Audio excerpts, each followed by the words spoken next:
4 seater 6 seater খুঁজছেন? 4 seater 6 seater, এটা কি আর কি মানে পেয়েছেন নাকি আপনি? একদমই আর কি না দাদা, দুটো জিনিস একটাতেই পেয়ে যাবেন। কিরকম? আসুন আচ্ছা, আসুন, দেখুন কালারটা দেখুন। বাহ হোয়াইটের ওপর আপনার ডাইনিং টেবিল রেখে দিয়েছি, বাহ সুন্দর। ব্ল্যাক লেদারের ওপর চেয়ার রয়েছে। আগে চেয়ার নিয়ে কথা বলে বলুন। চেয়ারের ডিজাইনটা দেখুন। বাহ, প্রথমেই সফটিটা দেখেন, সফটি সবাই বলে গদি থাকবে, তো এই যে গদি দেখুন, লেদারের ওপর লেদার খুব সুন্দর। আবার টিচিং এর কাজ দেখছি। টিচিং যে হোয়াইটের ওপর কাজগুলো দেখুন, কত সুন্দর নিখুঁত টিচিং রয়েছে দেখুন। বাহ বাহ বাহ, ঠিক আছে, আমি একটু বসে আপনাদের দেখিয়ে দিই। দেখেন। বাহ, এই যে স্টিলের স্টিলের লেগ, কোনো রকম কিন্তু এটা ক্রোম নয়, স্টিল, পুরোপুরি স্টিল। একদম ঘষে দেখিয়ে দেবো। বাহ, একদম স্টিল এটা। তারপর আসুন, এই যে স্টিলের দেখুন কত সুন্দর ফিনিশিংটা করা রয়েছে দেখুন, স্টিলের টোটালটা তো একদম স্টিলের একদম কাজ। একদম একদম একদম একদম স্টিলের কাজ রয়েছে, একদম বেসটা টোটালটা স্টিলের ওপর রয়েছে।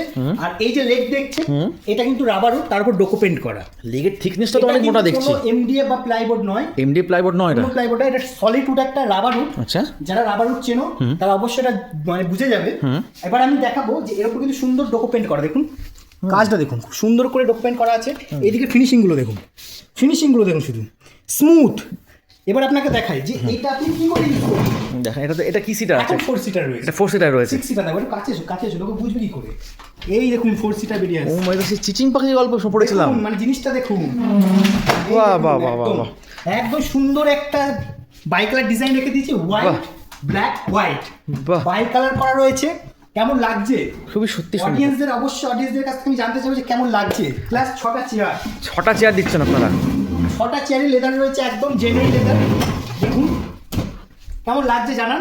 আর হ্যাঁ, কিনতে হলে কোথায় আসতে হবে দাদা? কোথায় আসতে হবে? ফান্নি কুইনে আসতে হবে। ফান্নি কুইন অ্যাড্রেসটা বলে দিন। নাম্বার দেওয়া আছে, অ্যাড্রেসটা বলে দিন। আমাদের এটা কৃষ্ণনগর, হ্যাঁ। এছাড়াও রানাঘাটে থাকছি, কাঁচরাপাড়া থাকছি, বারাসাত থাকছি, বহরমপুর থাকছি, রিষড়াতে থাকছি। ডেলিভারি কলকাতা, যেগুলো বললাম সব জায়গাতে ফ্রি থাকবে। আচ্ছা, কৃষ্ণনগর অ্যাড্রেসটা বলে দেবেন একটুখানি। কৃষ্ণনগরে আমাদের বেজিখালিতে থাকছি, ডিসপ্লেতে নাম্বার দেওয়া আছে, যোগাযোগ করুন। আর বাকি শোরুমে আপনি ভিজিটও করতে পারেন। বাহ, অবশ্যই দেখিয়ে দাও, একটু কাস্টমারদের ঘুরিয়ে দেখিয়ে দাও। 6টা পেয়ে যাবেন চেয়ার, প্লাস 6 সিটার 4 সিটার। আর দাদা ফাইন্যান্স করাতে পারবেন, ফাইন্যান্স সুবিধা অবস্থা? ফাইন্যান্স থাকবে, ফ্রি ডেলিভারি থাকবে। ফ্রি ডেলিভারিও আছে? আর অনেকজন বলে যে এরকম মেকানিক্যাল জিনিস কি সার্ভিস পাবো দাদা, খারাপ হয়ে গেলে কি হবে? সার্ভিসের দায়িত্ব আমাদের দাদা। সত্যি বলছেন তো? 2 বছর পরও আপনাকে আসতে হবে না শোরুমে, একবার ফোন করবেন, সার্ভিস দেওয়ার দায়িত্ব আমাদের। বাহ। আমরা আপনার বাড়িতে গিয়ে সার্ভিস দেবো, বাহ। আপনাকে আসতে হবে না। আপনি মালদা থেকে বলছেন, জলপাইগুড়ি থেকে বলছেন, কলকাতা থেকে বলছেন, পুরুলিয়া থেকে বলছেন, একবার কল করবেন, আমরা যাবো আপনার বাড়িতে ঠিক আছে। সার্ভিসের জন্য। জলদি কল করুন, এরকম 4 সিটার 6 সিটার ডাইনিং টেবিল নেওয়ার জন্য ডিসপ্লে দেওয়া নাম্বারে।